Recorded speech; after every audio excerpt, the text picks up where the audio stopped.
Ya, alhamdulillah. Semoga ibu Sesi satu sudah berlomba ya. Betul. Juga penampil-penampil yang berbagai bakat talenta yang sudah ditampilkan. Nggak bisa nahan haru, pengen nangis tapi kok make upku hilang. Iya, sayang make up ya Bu ya. Iya, luar biasa untuk mbak-mbak mas-mas UNS ini yang bekerja keras untuk membuat acara HDI yang luar biasa hari ini ya.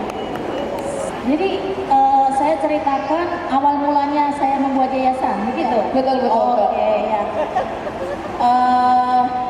Awalnya di tahun 2012 itu saya mimpi, betul-betul ketika saya tidur saya mimpi itu saya menjadi seorang sopir bis, di mana penumpang saya itu teman-teman berkursi roda seperti ini, ada yang anak-anak dengan 1000 wajah atau anak-anak Down syndrome, ada yang daksa satu kaki atau tangan satu gitu ya.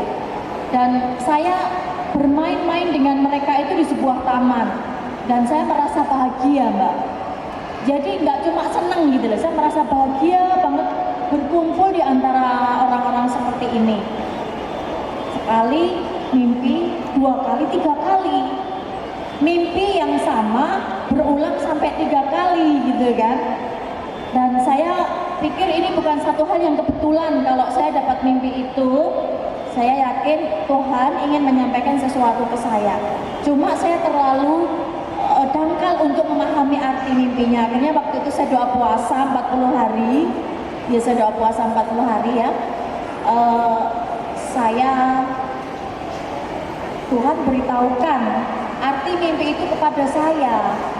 Saya ini nggak ngerti, waktu itu kan saya masih kerja di dunia entertain.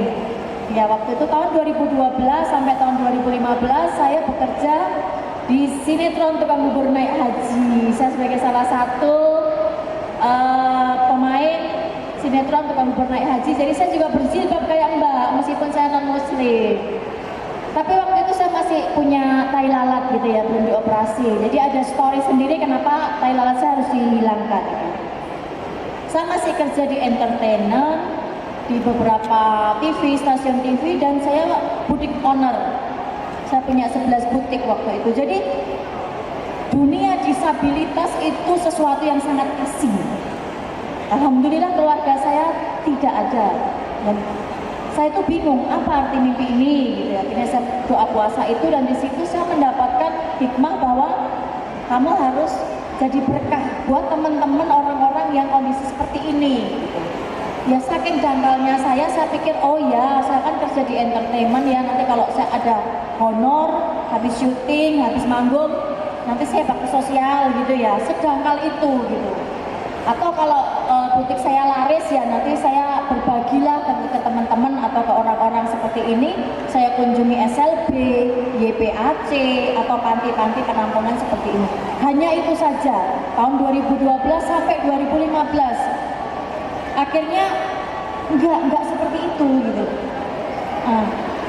Kemudian saya melegalkan komunitas saya itu menjadi Yayasan Peduli Difabel. Secara administratif, yayasan itu berdiri dengan resmi dengan SK Kemenhub, akta yayasan dan surat izin operasional dari pemerintah setempat itu. Nah dari situ apa yang bisa saya lakukan untuk teman-teman difabel ini? Saya nggak ngerti.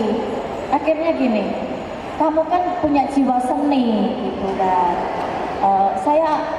Saya ikut modeling school di Image Production Jogja, di mana teman saya satu kelas itu namanya Nafa Urba, satu kelas itu, artinya satu angkatan di modeling school saya ya. Semua itu orang-orang hebat gitu. Kamu kan bisa buka sanggar.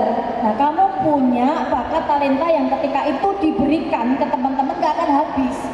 Kalau kamu jaganya dapat rezeki, kamu bisa beramal, ya nunggu gitu kan. Nanti kalau habis baksos habis. Tapi kalau kamu membuka tempat pelatihan atau sanggar di mana kamu bisa mengembangkan bakat dan talenta teman-teman ini, kan gak akan habis ilmu yang kamu berikan. Akhirnya pertama kali saya buka sanggar tahun 2012an itu di rumah saya yang dekat Colomadu, Karanganyar sana. Kemudian saya buka di Palur Plaza karena saya buka butik di situ. Saya buka di Hartono Mall yang sekarang apa namanya ya, Pakuwon ya. Terus 13 tahun pelayanan ya. Sepertinya. Ya, 13 tahun saya melayani itu, kita sudah ada di 8 provinsi dan 30 cabang. 30 cabang, tepuk Iya. tangan semuanya. Yang namanya teman-teman difabel diajak ke tempat umum itu sangat asing, Mbak. Bener.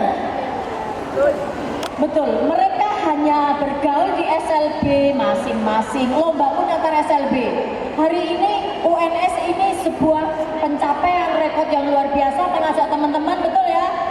Ke ruang publik, luar biasa UNS dong. Tepuk tangan buat semuanya, tepuk tangan ini. Iya, kalau dulu ya teman-teman difabel hanya mereka linknya, komunitasnya ya sesama SLB, sesama YPAC gitu. Kalau sekarang mereka bisa mengeksplor ke dunia luar dan banyak masyarakat yang sudah menerima keberadaan mereka bukan sekali sesuatu yang asing, tetapi memang part of our life. Ini adalah bagian dalam kehidupan kita bermasyarakat sehari-hari. Jadi untuk teman-teman difabel gitu, atau saya ngisi di Jogja atau biasanya Duta Wacana, Semarang, ya beberapa kampus begitu, biasanya kadang sebagai dosen terbang, kadang juga sebagai narasumber. Itu 3 bulan awal, kemudian nanti 3 bulan lainnya saya ke Papua. Papua itu 8 kabupaten. Jadi Dan memang ibu merasakan enjoy, senang gitu ya, not Bu. just enjoy, I told you that I'm very happy. Bahagia banget teman-teman difabel. Itu. Sepertinya juga ada yang mau bertanya gitu. Mau ya. tanya? Tanya-tanya dengan Ibu Silakan Mari ya. tanya. Nah, mungkin apakah kalau yang di Papua sana ya, karena kita juga tahu karena kayak mungkin akomodasinya berbeda dengan yang di Pulau Jawa, lalu kayak banyak hambatan-hambatan lain. Apakah anak-anak dengan ibu juga itu apakah memiliki perbedaan dan mungkin hambatan yang diterima di sana tuh seberat apa? Apakah sebetulnya nggak seberat itu, tapi mungkin dari kita semua tuh masih belum awam seperti itu. Mungkin bisa diceritakan juga tentang pengalaman.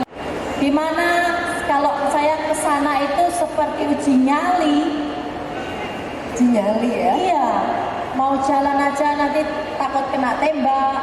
Serius, bisa dicek Nabire itu seperti apa. Ya, Nabire itu seperti Teksasnya Indonesia. Nanti saya baru jalan, jangan di situ, di sana baru perang suku ya. Udah melipir-melipir ke sini, di sini ternyata dicegat gerombolan OPM. Gitu. Ya jadi seperti itu. Saya sering kali secara berkala saya mengadakan gerilya for difabel Papua.